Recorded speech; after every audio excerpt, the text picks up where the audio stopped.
Assalamualaikum warahmatullahi wabarakatuh. Wadia balad ATE official di mana wae ayana. Alhamdulillah wa syukru ala ni'amillah. Kalawan diwuhuh ku qabul anu maha agung, dibarengan ku pangijabah anu maha kawasa, diiring ku kadeudeuh kanya Gusti anu maha suci. Urang ayeuna dugi kadangat ayeuna masih keneh tiasa ditepang dangukeun deui dina acara anu matuh kamemet urang sadayana. Nyatana dina pagelaran dongeng Sunda jejer carita si Giwang, ayeuna kantun bagian anu ka 8 welasna. Ieu dongeng mangrupikeun buah karyana Kang Rudiansah ti Palihan Garut. Kangge Kang Rudiansah ngaturkeun rewu nuhun laksaketik kabingahan, rehna parantos ngintunkeun naskah sareng ngawidian mamang kangge medar ieu dongeng dina channel ATE official ieu. Atuh sumangga kanu teu acan subscribe geura subscribe heula, ngarah langkung pogot sareng langkung semangat deui kasih mamangna dina enggoning medar ieu dongeng. Nging hilap di like di komennya anu saseur-seurna. Lainna naon, mamang masok bingah gitunya. Upami maosan komentar-komentar ti para wargi sadayana teh. Kalintang bingahna deui upami mah link video mamang ieu dipangeserkeun atanapi dipangbagikeun gitu. Seueur lah media sosial anu tiasa diangge nge-share atanapi ngabagikeun link video mamang ieu. Atuh ngarah teu nyangkolong tingkana waktos sumangga ayeuna mah urang lajengkeun deui dongeng si Giwang bagian anu ka 8 welasna. Kumaha salajengna?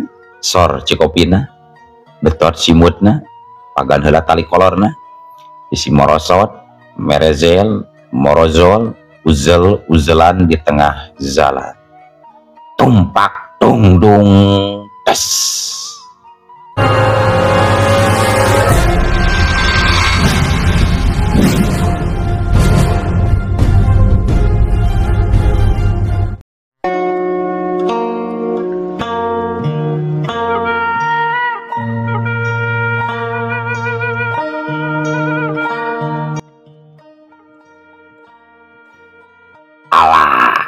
Dewek mah teu hayang nyao deuleu kana urusan eta bikang Damara.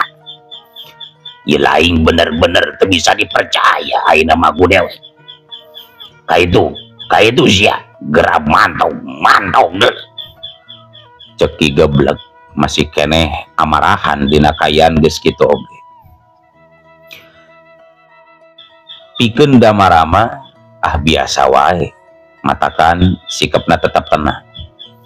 Tekawas nyirom lah anu langsung ngaranjug kaget dumeh ki geblek tetela masih keneh bisa nyarita norowelang seperti kitu ka Damara setan jeung saolah-olah teu narima kana kadatangan manehna ka dinya sanajan kayan awakna teu bisa gerak oge. Nyirom lah gancang nyarita lalaunan ka Damara.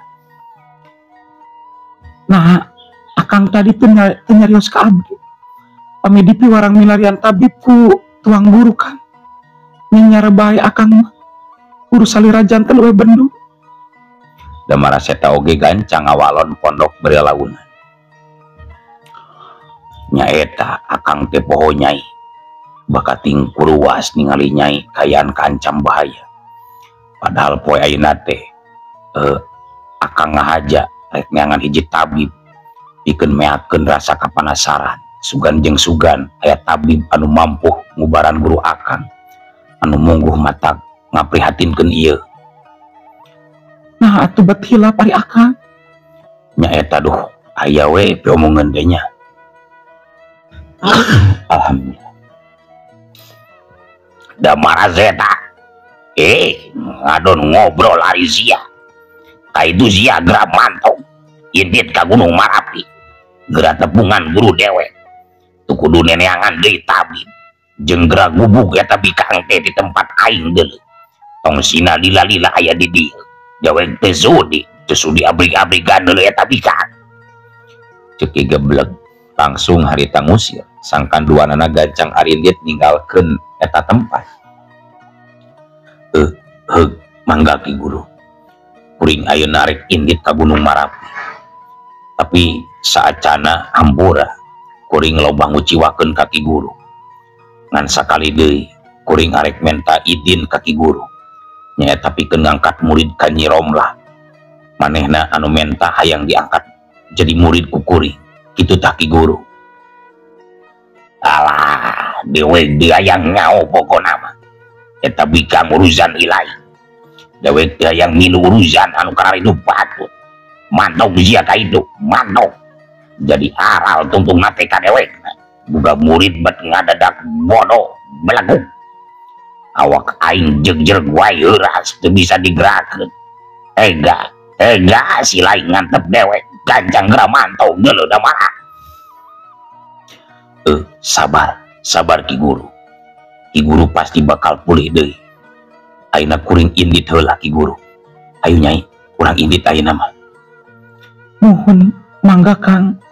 Oh nya Ki Guru abdi makat heula. Damaraseta jeung Nyi Romlah jadi tebetah lila-lila aya di dinya. Akhirna duanana harita nerangtukeun sikapna pikeun gagancangan indit ninggalkeun eta patempatan. Gesan ngajug-jug ka Gunung Marapi anu pasti bakal ngahakan waktu bubulanan di perjalanan. Nyi Romlah bener-bener poho kana diri salaku pamajikan hiji jawara anu can kungsi lila ninggalkeun alam dunia.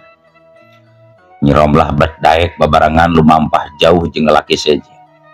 Bari teu nyaho kumaha sifat jeung tabiatna Damaraseta nu sabenerna. Cag tunda anu keur lumampah.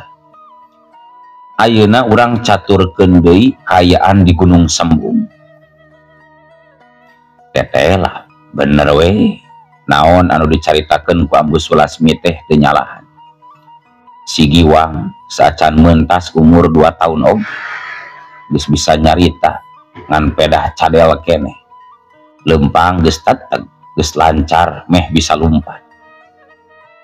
Awakna baralu sareseg taruas cangker beda jeung budak-budak sejen.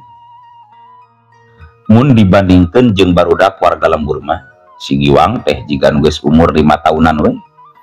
Awakna najan teu babari jangkung oge tapi boga potongan awak anu ngeusi sarta mibanda kakuatan anu istimewa dina sakujur badan.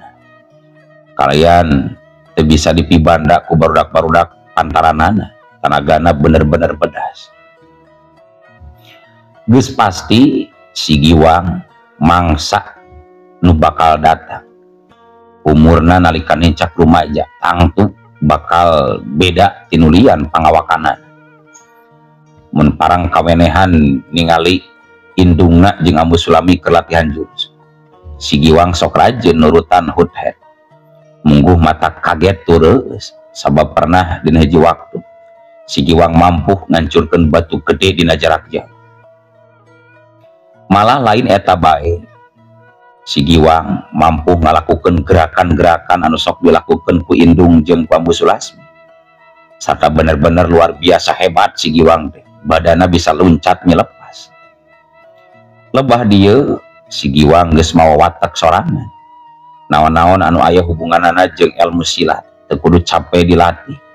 Sabab sakali ningali bisa langsung apaleun teu kungsi poho kana gerakanan.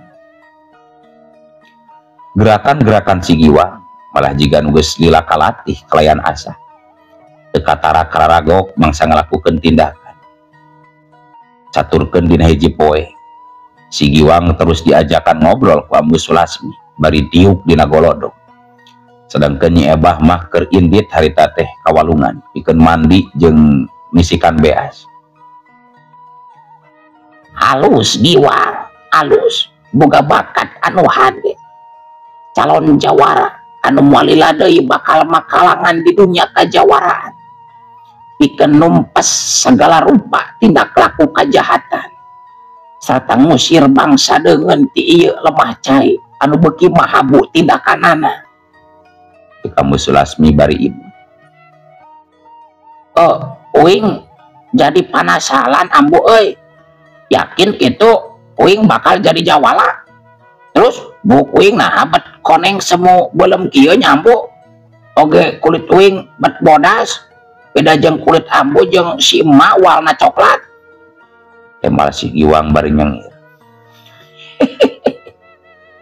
Keun jalu soal kayan hidup gitu dina hiji waktu bakal kanyahoan kudiri hidup sorangan.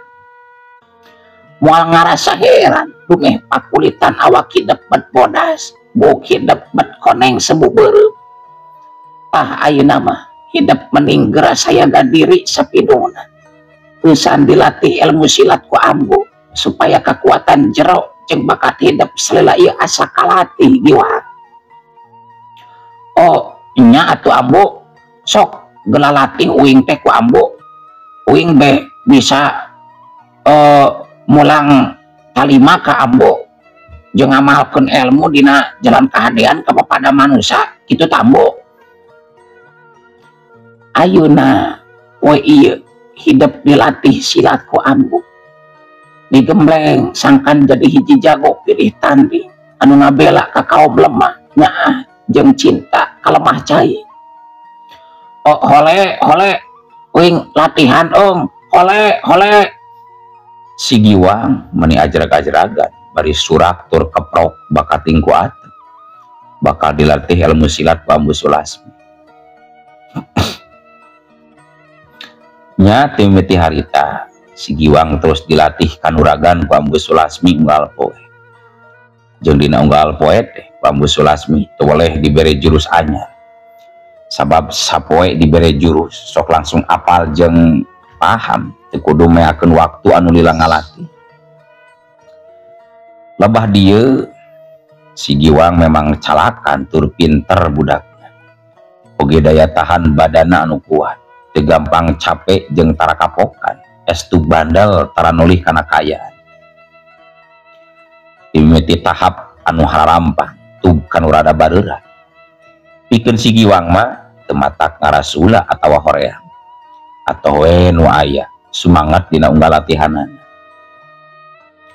Mun parang latihan dina luhur dahan terus dikosewad labuh di bebeut. Si Giwang mah ngadaon cicirihilan we seuri lain ceuri. Bangun taya rasakan nyeri saeutik acan. Jeung kusabab dina waktu anu ngan ukur meh sakedeung sakabeh dadasar ilmu silat geus kacangkem ku si Giwang. Akhirna ambu Sulasmi mere deui katangtuan latihan anu leuwih berat mangrupa latihan olah tata napas pikeun nambahan kuat pikeun tanaga jero. Itu nate sangkan kaseimbangan badana leuwih kuat mangsana engke dilatih ilmu pangenteng badan. Nyi Ebah salaku anu jadi induk kang tue lain deui reueus tur bagjana. Boga budak mungguh beda ti batur, pinter tur calakan, kalayan geus katara sifat kasatrianan. Cita-cita yang jadi jawara anu bela kalemah cai jeung numpes sagala rupa tindak laku kajahatan. Nulung kanu butuh nalang kanu susah, ngabela ka kaum lemah geus aya di diri si Giwang. Ngan hanjakang kareueus jeung rasa bagjana Nyi Ebah can bisa gemblang sapinuhna. Sabab hate jeung parasaanana teu bisa tenang lantaran aya bang baluh anu teu bisa leupas dina pikiranana. Nyaeta ngeunaan si Giwang anu dina hiji waktu mah bakal tumanya saha bapa aslina. Leuwih nate eta si Giwang boga ciri khas dina pakulitanana anu bule sarupa jeung bangsa Walanda musuh lemah cai anu baris jadi musuhna jaga mangsa makalangan di dunia kajawaraan. Si Giwang ayeuna memang can ingeteun jeung sadar yen dirina teh boga bapa anu ngayuga tapi lantaran can manjing dewasa hirupna jeung can ngarti kana kahirupan sabenerna. Si Giwang harita bisa hare-hare tapi teuing ka hareupna. Ngan engke anu dipikarempan atawa anu diparengkeun si Giwang tumanya ngeunaan sabapana. Nyi Ebah bener-bener bingung kudu kumaha mere jawaban. Eta hal bisa kabaca ku Ambu Sulasmi patali parasaan Nyi Ebah dina mangsa harita. Meunggal poe paromanana rada murung akibat ngagugulung kabingung teu manggih tungtung. Akhirna dina hiji poe Nyi Ebah terus diajakan ngobrol ku Ambu Sulasmi di buruan imahna anu leuwih laluasa jeung lalega kayanana. Sapraksi Giwang dilatih jurus ku Ambu Sulasmi, bener-bener sangkan jaga jadi jawara sajati anu saestuna. Kadenge Ambu Sulasmi anu harita keur cumarita ditujukeun ka Nyi Ebah anu sarua keur merhatikeun si Giwang anu keur hut-het latihan jurus. Meh taya eureuna teu ngalobakeun istirahat. Kela-kela diperhatikeun ku Ambu dina poe-poe ayeuna. Nyai bangun anu keur nyidem kabingung. Jeung mun teu salah mah Nyai keur mikiran pijawabeun bisi dina hiji waktu si Giwang tumanya saha bapana. Itu lain perasaan Nyai teh ayeuna Nyai. Cek Ambu Sulasmi bari jeung neuteup antep ka Nyi Ebah bangun hayang bisa tembus teutepanana kana jero eusi hate Nyi Ebah. Nyi Ebah bari rumahu terus narik napas panjang laju ngawalon. Nuhun laras pisan Ambu. Abdi memang ngemutan hal eta. Kumaha ngawalarna engke. Pami si Giwang tumaros masalah eta. Katambi si Giwang kagungan ciri dina kulit sareng buuk anu sarupa warna jeung anu salami ayeuna ngajajah ka ieu lemah cai. Nyaeta mirip bapana. Nyai pasrahkeun we masalah eta mah kanu kawasa. Takdir moal bisa dipungkir, kadar moal bisa disinglan. Geus karanapa tuturkeun. Lalakon kahirupan hidup ayeuna naon bae anu bakal tumiba. Tuturkeun ku hidup. Ambu yakin si Giwang bakal boga pamilih sorangan. Moal ngajurung nafsu jeung panasaran patali jeung asal usul kahirupanana saacan gubrag gumelar ka alam dunya. Moal jadi masalah dumeh pakuritanana sarua bole kawas maranehanana. Cek Ambu Sulasmi nembalan bari ibu nenangkeun hate Nyi Ebah anu keur marungkab. Tapina pun anak bakal percantenan kitu wae kitu Ambu. Yen jalma-jalma anu sarupa kulitna teh musuh. Margi abdi sok inggis. Pun anak ngadon malik curiga sarta nganggap musuh ka pihak urang. Yang kitu lain-lain kitu ta Ambu. Wajar mun Nyai ayeuna aya perasaan kitu. Tapi eta perasaan teh ulah terus bae dikukut. Engke oge eta kaayaan teh bakal aya jalan kaluarna. Tong sieun tong hariwang. Sabab apana hidup teh indung anu ngandung leuwih kuat kontak batin jeung nu jadi anak Nyai. Tapi dendam abdi ka Williamson hese leungit Ambu. Bungana tos ngabinasa pun bapa. Kajantenan ti payun mungguh sesah dihilapkeun Ambu. Sarta kahoyong mah pun anak teh ulah dugikeun ka patepung jeung eta jalma. Komo nepi ka ngaku bapa abdi teu mikeun Ambu. Nyi Ebah rada dumareuda sorana teh. Inget deui kana mangsa waktu-waktu katukang nalika dirina diculik sarta bapana dibinasa ku Williamson salakina. Hinggia pun keneh Nyi Ebah kana kajadian harita mata kitu oge.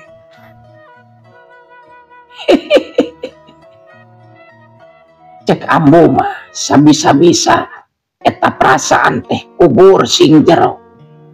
Ulah aya deui dendam lantaran moal aya eureuna mun hirup ngagugulung bae dendam.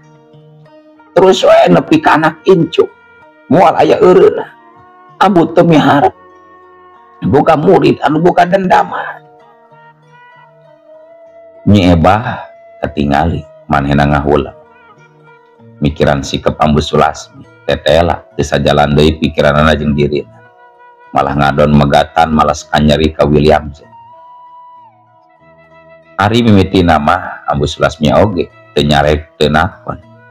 Pek bae kumaha Ebah anu nangtukeun sikap. Asal si Giwang ulah kababawa jadi dendam. Komo dipake alat ngabinasa bapa sorangan Ambu Sulasmi estu teu mikir. Jeung sanggeus dipikir-pikir deui leuwih asa kayaan bakal goreng balukarna. Mun Ambu Sulasmi nepi ka ngantep Nyi Ebah nyimpen dendam. Sabab mungkin si Giwang bakal nyahuan kan asal usulna jeung nganah-naha dumeh indung teu bisa jujur.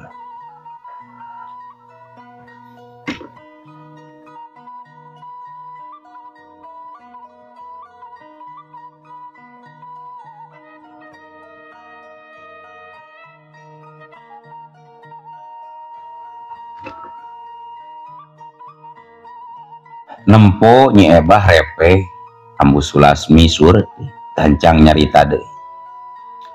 Tenang Nyai, tenang. Di dieu aya Ambu anu baris tanggung jawab kana katentreman rumah tangga hidup kahareupna. Ngeunaan si Giwang ulah salempang. Ambu anu ngaping jeung ngadidikna. Omat ulah ngalajur nafsu, ulah ngagulung dendam anu munggup moal aya tungtungna Nyai.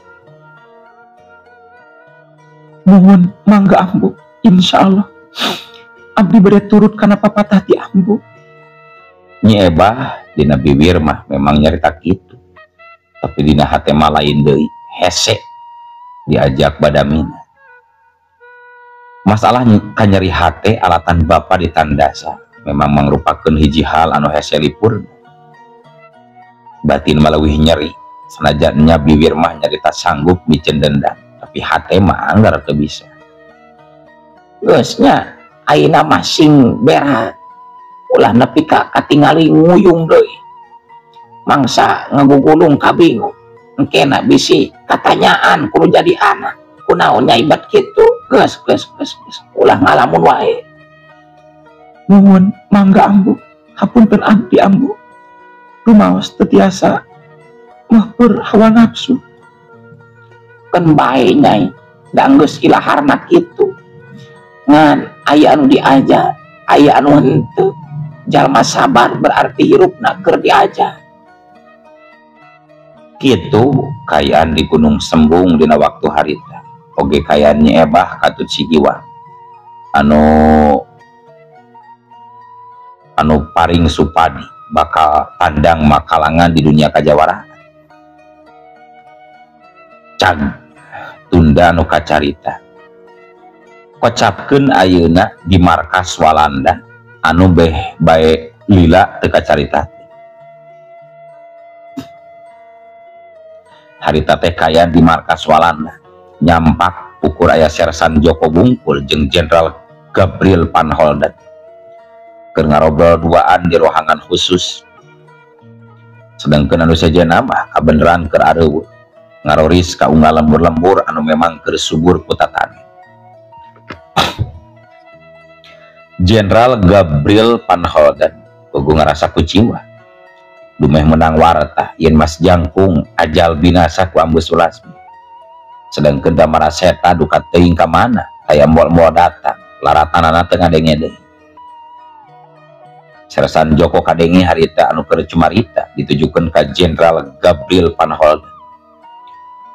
Kumaha tuan, tetela itu si Mas Jangkung pae ku si Ambu Sulasmi. Sedangkeun si Damaraseta aya bae kurunyung datang ke sini tuan. Dia kabur meureun tuan. Jenderal Gabriel Van Holden kadenge nembalan bari semur rumah. Ya, mereka berdua telah gagal menerima etap perintah dari kita orang. Tuhan jadi bingung manawi Sersan. Oh, nya sabar we tuan. Namanya juga kehidupan, harus ada pengorbananana. Jenderal Gabriel Van Holden tembong narik napas panjang bari gancang nyarita. Ya, aik juga kadang ngeraos berat manawi. Ngemutanana eta mangkluk. Kenapa susah dimatikan en sakti madlaguna wel. Tapi saya punya info tuan. Bagus sekali ya kabarnya. Bagus tuan. Oh, info baik apa itu Joko? Engkau tuan pasien terang manawi. Kieu tuan. Saya teh boga kenalan orang sakti. Hebat pisan dalam hal ilmu gaib tuan. Ilmu gaib seperti apa itu ilmu gaib Joko? Tuan jadi penasaran weh. Jalma yang ahli ilmu gaib itu seperti dukun namanya tuan. Dia ahli dalam santet menyantet. Lamun tuan satu juma akan aku bawa jalmana ke sini untuk diwanokeun ka tuan. Jenderal Gabriel Panaholdan ketinggali nyerenge seuri bari marah mah. Dumeh bakal aya jalan hade jeung cara pikeun ngalanyawa Ambu Sulasmi.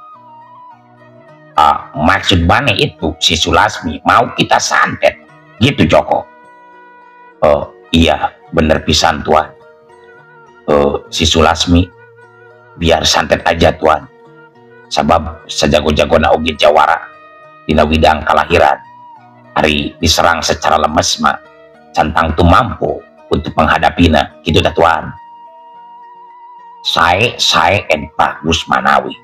Aik suka dengan cara seperti itu. Kapan kowe olang berangkat wel? Oh, sekarang juga bisa saya berangkat tuan. Tapi ya perlu biaya tuan untuk biaya di jalan. Oh, good. And saya manawi pamit itu. Sekarang juga kowe olang boleh berangkat. Dan akan tuan kasih uang buat biaya di perjalanan.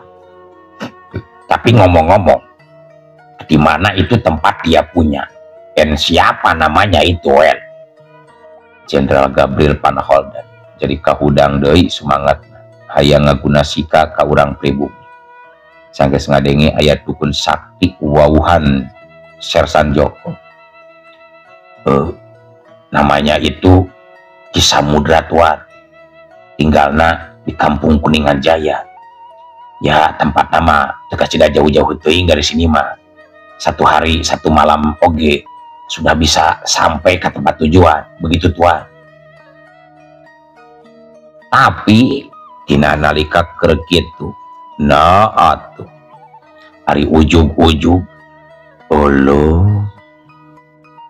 waktosna kabujeng seep wadia balat ATE ofisial keun atunya ieu dongeng teh urang dicekapkeun we heula dugi ka dieu. Insyaallah enjing pageto baris dilajengkeun deui. Atuh kukitu kukieuna mamang sajamit mungkur amit mundur dipayunan para wargi sadayana. Hayu ah. Assalamualaikum warahmatullahi wabarakatuh.